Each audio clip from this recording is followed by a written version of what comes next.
பூரி ஜெகநாதர் கோயிலின் வரலாறு மற்றும் ரத யாத்திரை பற்றிய விரிவான தகவல்கள். தோற்றம்: இந்த கோயிலின் மூலக்கோயிலை அவந்தி நாட்டு மன்னன் இந்திராதுனன் கட்டியதாக புராணங்கள் கூறுகின்றன. தற்போதைய அமைப்பு: இன்று நாம் காணும் பிரம்மாண்டமான கோயில் கிபி 12ஆம் நூற்றாண்டில் கங்கா வம்சத்தை சேர்ந்த அரசர் அனந்தவர்மன் சோடாங்க தேவால் கட்டப்பட்டது. மூலவர்கள்: இங்கு ஜெகநாதர், கிருஷ்ணர், அவரது சகோதரர் பலராமர் மற்றும் சகோதரி சுபத்ரா ஆகியோர் அருள்பாலிக்கின்றனர். இவர்களின் சிலைகள் வேப்ப மரத்தினால் ஆனவை. கட்டிடக்கலை: இது கலிங்க கட்டிடக்கலை பாணியில் கட்டப்பட்டது. சுமார் 1000 ஆண்டுகால பழமையான இந்த அமைப்பு இந்தியாவின் 4 முக்கிய புண்ணிய ஸ்தலங்களில் ஒன்றாக கருதப்படுகிறது.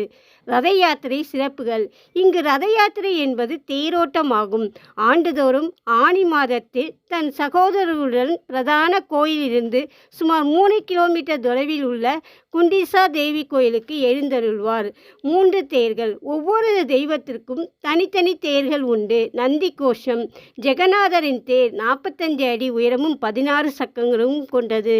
தலத்வாஜா: பாலபத்திரரின் தேர் 44 அடி உயரம். தேவதாலனா: சுபித்ராவின் தேர் 43 அடி உயரம்.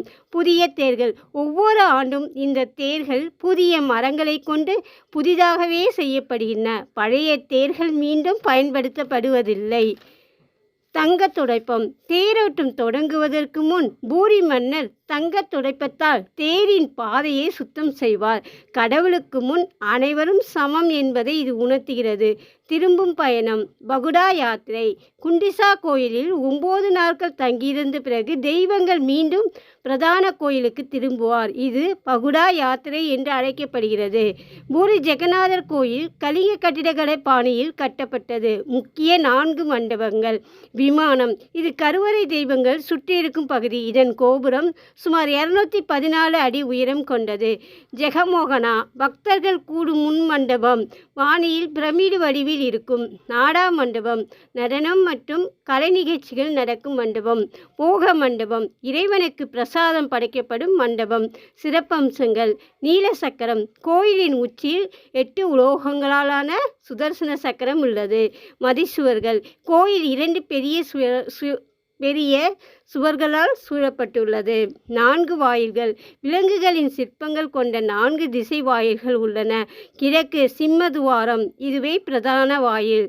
தெற்கு அஸ்வத்வாரம் குதிரை. மேற்கு வியாக்கிர துவாரம் புலி. வடக்கே ஹஸ்தி துவாரம் யானை.